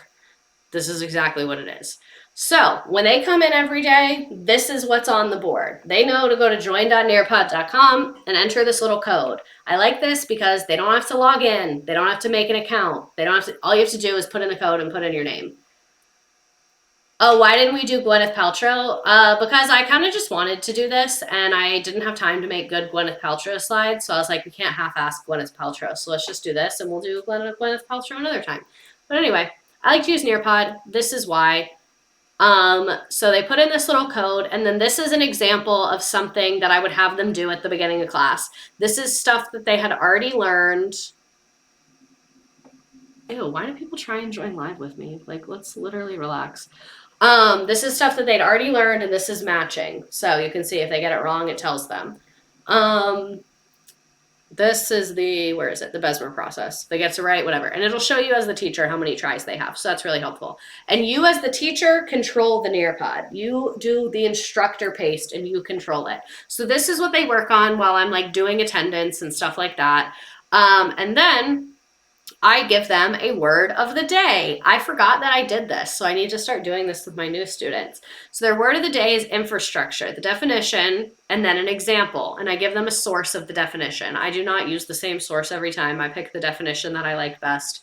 And then I put a picture as well, especially at my old school. I had a lot of English language learners, so that would be helpful to have images as well. And then I would have them usually use the word in a sentence or give them a question. So we already had learned about the production of steel in the Besmer process. So their question is, during the Second Industrial Revolution, the US started mass producing steel. How is this going to affect the country's infrastructure? Because the word we just learned is infrastructure. So kids would say it'll make the infrastructure stronger, it'll make the infrastructure more expensive, whatever. Kids would talk about how it would affect that. Or I would have them use the word in a sentence, draw a visual of the word, something of the sort. So use the word in some kind of way. And then I would say, what are we talking about today? We're talking about business practices. We're talking about some famous rich people. We're talking about inventions for innovation. We're going to finish our classwork from last class, and we're going to do today's classwork. So give them a rundown of what's going on. This is why I hate writing an agenda on the board, because I can do it faster on their slides where it makes more sense because we actually talk about it. So, what is a monopoly? I teach them what a monopoly is. I try and use lots of GIFs and pictures and things like that just to keep their eyes on here. You got to think they are used to being on Instagram or on social media a million hours a day. You have to compete with that. So, I put lots of different things in there. I try and put it in very regular person language. I try and just type the way I would talk to them, and I talk while I do this. So, I don't just read off of it usually. This year, I'm reading off of it a lot because it's new stuff for me. But I talk about it and I try and give examples. I try and have them involved with it. I try and ask them a lot of things. So I would say, if a monopoly controls the entire industry, if there's only one place that you can buy bananas, do you think that they're going to charge a fair price for bananas? Yes, no, why? Talk about it. It's also good because you can see if they're confused. I think I needed to be enrolled in your class. I went to Catholic school, and apparently there's many things I didn't learn. So we talked about what a monopoly is. Now I'm going to tell you, can you think of an example of monopoly today? Think of any products where people buy it from the same, where most people buy it from the same place. So there's a bug in here. This is why I love Nearpod. You are using the information as soon as you get it. This makes their brain light up. Like if you look at studies about people's brains, if you're having to recall stuff, you are using way more of your brain than if you are just receiving information. They're using Chromebooks to do this or phones. At my new school, they're using Chromebooks. At my old school, it would be a mix of phones and Chromebooks. So here we're 1-to-1. So they all have Chromebooks except for a few kids. And the kids that don't have a Chromebook right now, because I started taking phones away a lot, I have them follow along on a piece of paper, which is not as good, but we're trying our best out here. You know what I mean? So can you think of a monopoly? They put in things. I'll let them put pictures of companies as well, especially for students that are English language learners. You can participate. You can use pictures. I know you know how to do that. So then they have a question. Monopolies are good for consumers, true or false? Their answer is false. I also like, as the teacher, oh my God, you guys joined. That's fun. You can see if they're answering it. So like, let's pretend this was lighting up red and all of you got it wrong. If all of us got it wrong, so you can see it's green because someone got it right. If it was red and everyone got it wrong, let's go back. It looks like we're confused. Let's talk about what a monopoly is again. This, you can be super responsive. It takes longer than doing a regular PowerPoint, but I guarantee they're going to learn so much more doing it through this. Pear Deck is very similar to this. I personally don't like it as much, but it's basically the same thing. I don't like Pear Deck because it doesn't do the collaborate boards, and it doesn't do the matching, and it doesn't do the fill in the blank. So moving on from Monopoly, now we're going to talk about horizontal and vertical integration. Is it free? No, my school bought it. At my last school, I bought it. And it was worth it. I would buy it again, I'm going to be honest with you. But my new school pays for it, which is dope. Vertical and horizontal integration, I would explain this. I would always give an example. I would talk about the pencil example. So I would say, all right, this is a pencil. Vertical integration would be, if I own the forest that has the wood, I own the mines that have the lead, I own the company that paints it yellow, I own the eraser company, I own the company that makes the little metal thing, I own the trucks to take it to the store, and I own the store. That's vertical integration. So I tell them, am I going to make a lot of money on the pencil? And they'd be like, yeah. I'd be like, because do I have to give money to anybody else? Do I have to pay anybody? Nope, I get to keep all the money for myself because I did vertical integration. So I get to keep all of my money from my pencils because I don't have to pay a supplier. I don't have to pay a driver. I did all of it myself. That's vertical integration. Horizontal integration. Let's say I own the company that makes that little metal thing on your pencil. If I am the only person who you can buy that from, I make money every time someone wants a pencil. So if you want to start making pencils, who do you have to buy something from? Me. You have to buy that little metal thing from me because I'm the only company that sells it. That's horizontal integration. Are you going to make a lot of money doing horizontal integration? Yes. This is exactly how I teach. Like, this is exactly the way I teach right now. This is literally a PowerPoint I use. This is exactly how I teach them. So like super, super break it down, ask them questions, ask them to make inferences, make them be involved in the conversation. And then innovation versus invention. An invention is when you create something for the first time. An innovation is when you improve something. I also love to use emojis. I use emojis in like all of my stuff with them. Then I have a graphic. Invention, the wheel. Innovation, putting the wheel on a car. So then I have them do a matching. We just talked about invention versus innovation. So you have to show me the invention of a TV. There's the old TV. Here's the innovation of a TV, the new TV, the invention of the car, the invention of the phone. So invention versus innovation. Make them be applying that knowledge like straight away. Straight away, you have to remember what we just talked about. So captains of industry or robber barons, I would read this to them. We'd look at this cartoon. Talk about Andrew Carnegie, we'd talk about this cartoon. Another thing I like to do with Nearpod is you can do a draw it, so they can draw on your slide, like on their screen it has a little pen and they can draw on it. So I'll put the cartoon and I'm like, circle any words that you see. And then we talk about the words that we see, things like that. So this is another great way to use Nearpod. Read over this and highlight keywords from the Gospel of Wealth. If your students are struggling readers, this is amazing because this is a lot less intimidating than me throwing a textbook at you. We're going to read this sometime together. Sometimes I'll have them read it on their own and then we'll talk about the keywords. So this is a great way to have them read.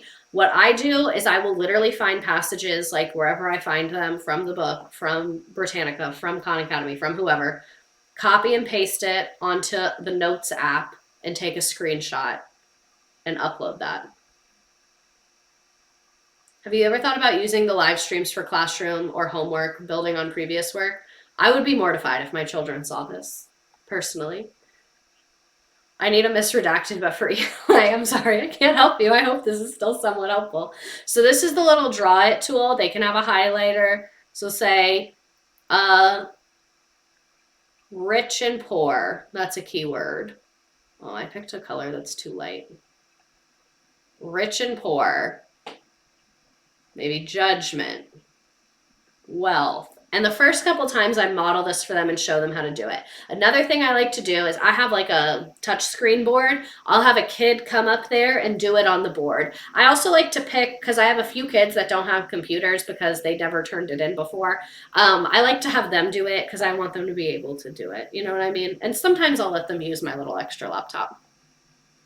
How do you know what to highlight? So it gives them instructions. So I put read this and highlight keywords. So I teach 11th grade, so they know how to highlight keywords. They've learned that in ELA, and I also model it for them. So I'll go through and I'll say, extravagance looks like a keyword to me. Surplus, like I'll kind of model out for them. And then after we highlight the keywords, write 3 to 5 sentences summarizing this passage in your own words. And I give them the passage. I'm not going to make you memorize that. I give them the passage again. Mr. Redacted, I'm scared. I think I need to repeat high school, possibly elementary.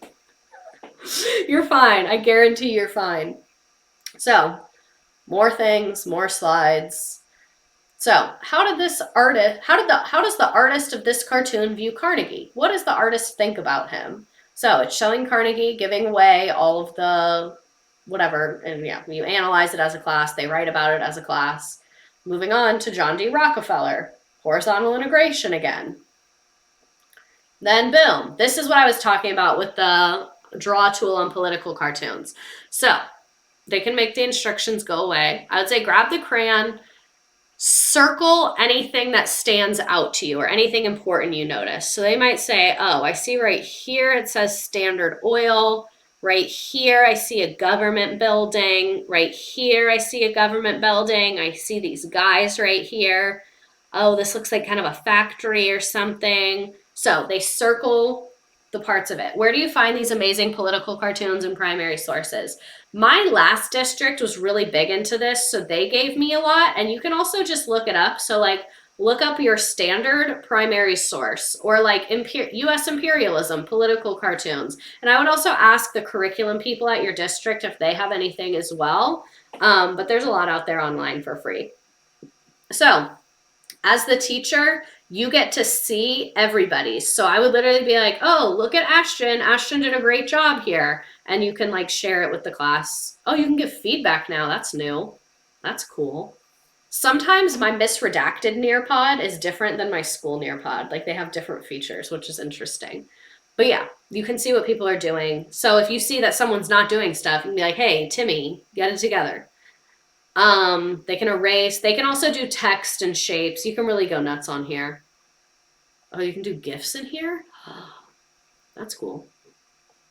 So, what important symbols do you see in the cartoon and what do they represent? So I gave them the same cartoon again. How much is this when you bought it on your own? So it depends. There's different packages. It's anywhere from 100 to 300 for the whole year. And for secondary, they don't have a ton of stuff in there. Like I made all of this from scratch, but for elementary, they have activities that are pre-made, ready to go for you. They're awesome. But yeah, I love Nearpod. Nearpod is that girl. I wish this was sponsored by them, but it's not. All right, so then I would ask them, what message is the artist trying to communicate with us? So like really building it up for them. So we went from just circling things, then we're talking about what we circled and what they represented, and then we're talking about the main message of the cartoon. This is one thing I've noticed a lot of times is secondary teachers will be like, my students can't analyze a cartoon. They don't know how. They're so behind. And like, they can do it. It might take 30 minutes, but they can do it. Like you just have to break every little thing down and like hold their hand through it and like they can do it. Do you have to deal with kids misusing Nearpod tools, inappropriate drawings, etc.? So one, their name is on here. So like I will literally take a screenshot and send it to your mom and CC you and ask why you thought it was funny. So like that's one, is I would just say that. Two, I give them grades from Nearpod. I don't grade everything we do on Nearpod, but let's say like I might take whatever they wrote for this as like an easy classwork grade. As long as they participate and they wrote something relevant, I'll give them 100 just for trying. And that's also a nice way you can put in grades really easily. So like they try on it because they don't know what I'm going to grab a grade from. Because I'll just pick a random thing. And as long as they're doing it, I just give them 100. So like I'm not penalizing them for getting stuff wrong because you just learned it. Like we literally are learning it right now. So if you're confused, it's fine.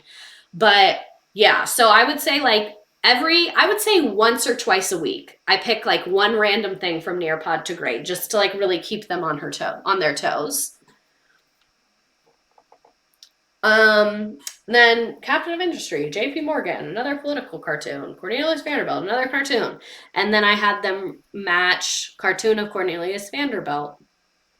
John D. Rockefeller's company. What was that? Standard Oil. My kids last year would not have cared if I told their mom or gave them a 0. LOL, that was a wild group, but my kids this year are more chill. Yeah, that's the thing. I've kind of been lucky with behavior. The earth is healing. So doing the matching again.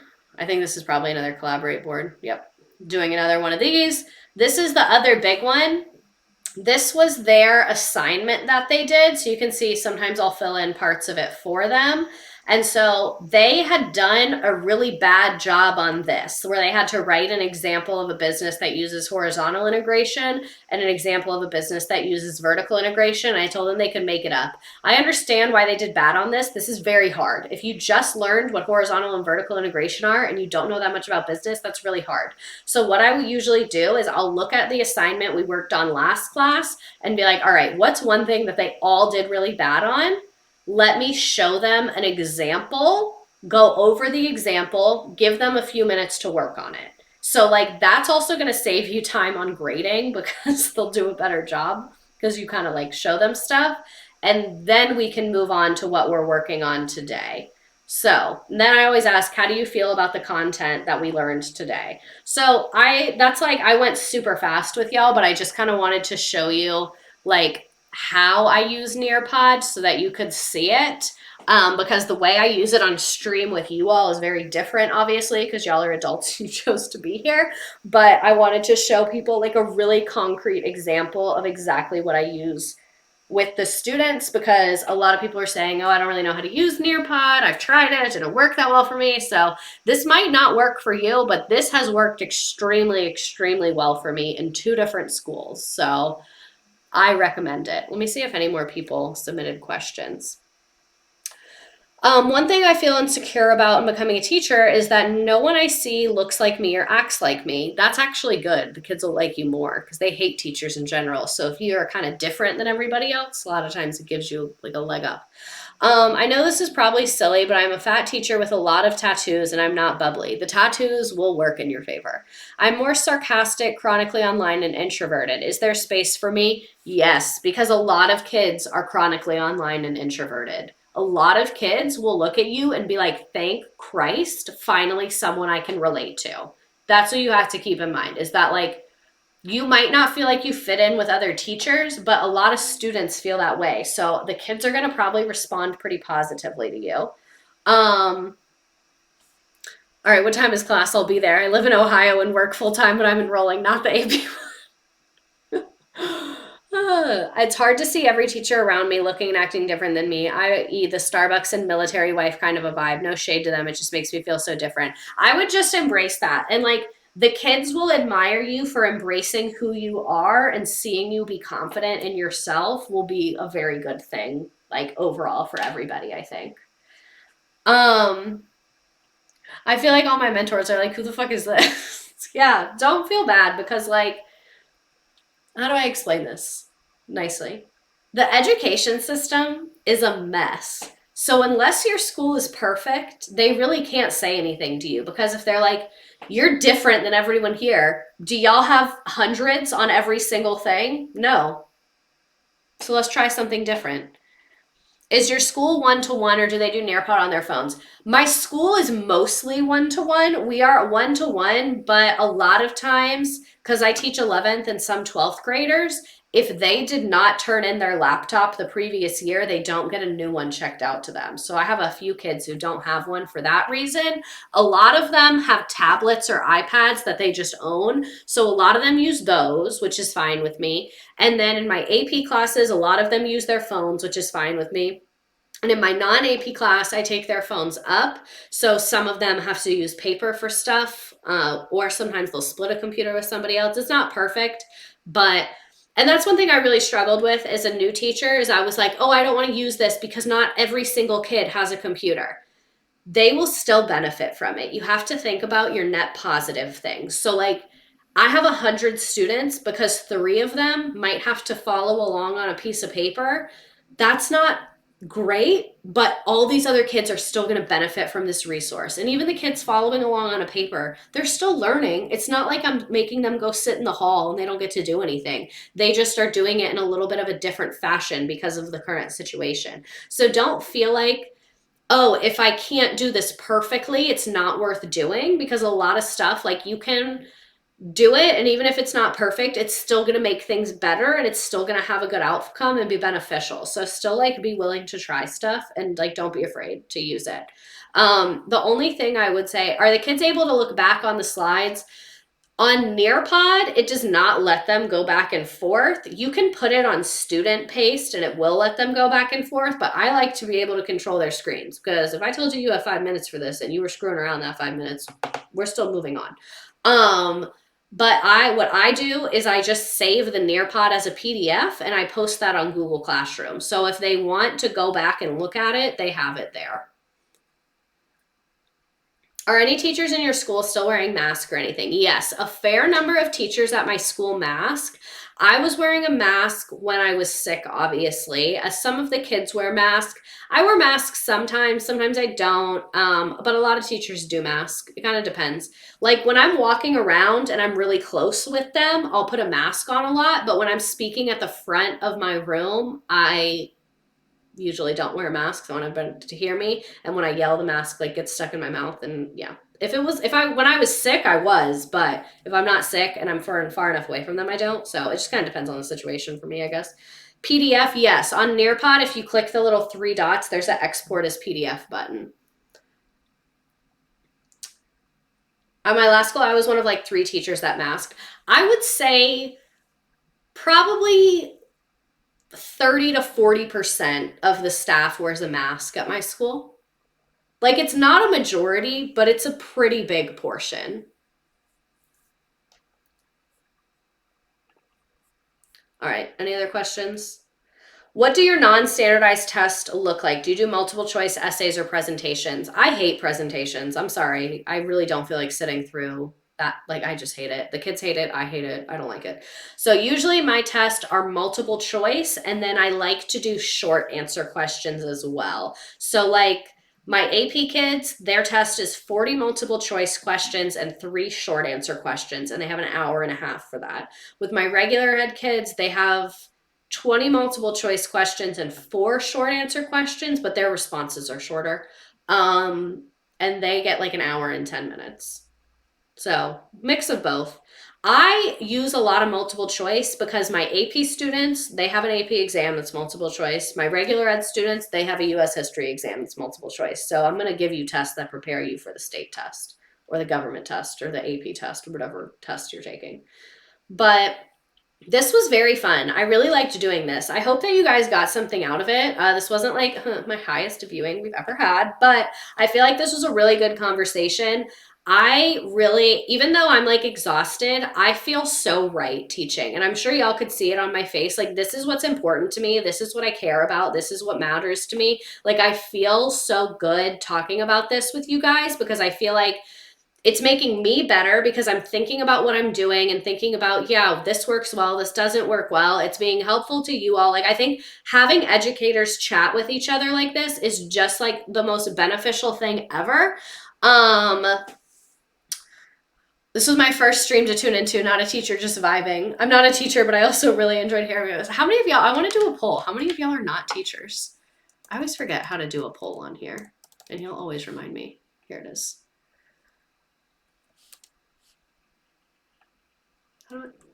There it is.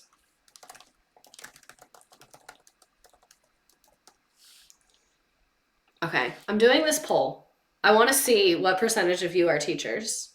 How do you feel about EOCs? I try to not think about it because, like, it's not my job to redo the state education policy.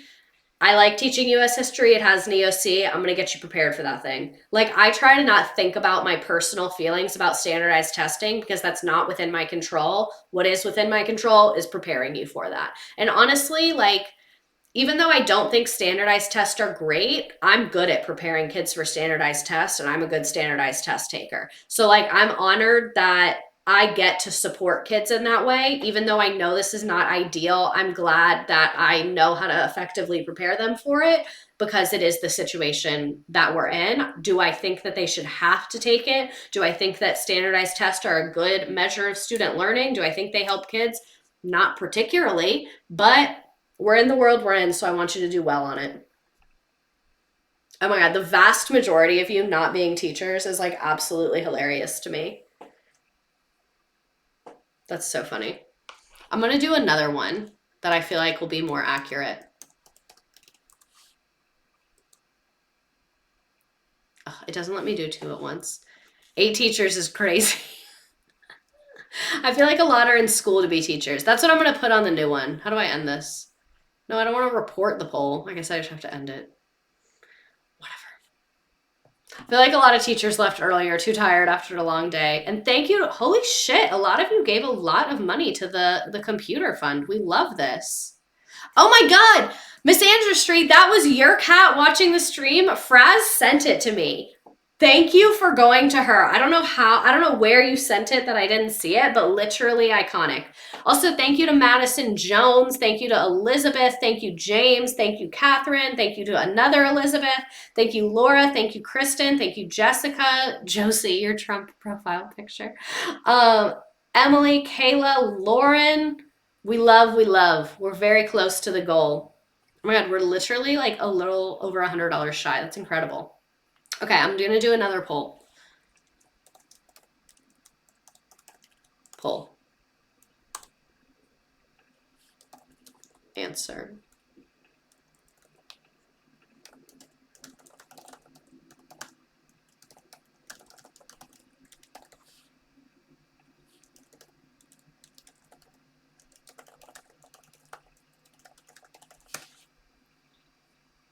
Okay.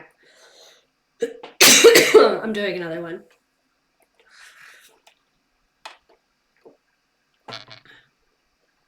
Okay. I did a better poll. Are you a teacher? Are you in school to be a teacher? Are you an aspiring teacher? Or you're just here?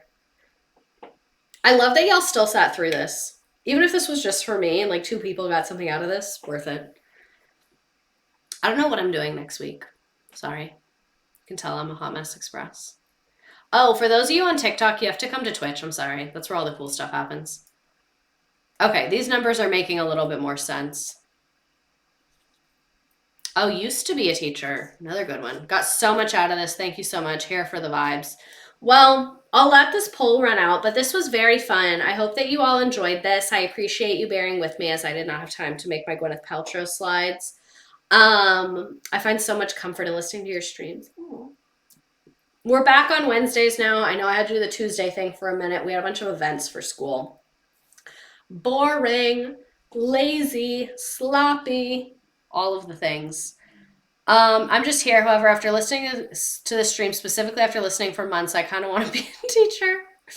As a teacher, I'll say it is not all bad. The right school really is important. I share your stuff with my teacher friends. So next week, I'm not 100% sure what I want to do. I'm either going to do Gwyneth Paltrow or Todd Chrisley. I really want to do Todd Chrisley. I don't really have time, but I just like really feel the need to do a stream about Todd Chrisley. You know? I did an Abby Lee Miller stream. Maybe I'll do Todd Chrisley. I'll let this poll run out and then I'll leave. I hope that the people here that were teachers or future teachers got something out of this. I hope that was a super slay for you. Yes, the Abby Lee Miller stream is on YouTube.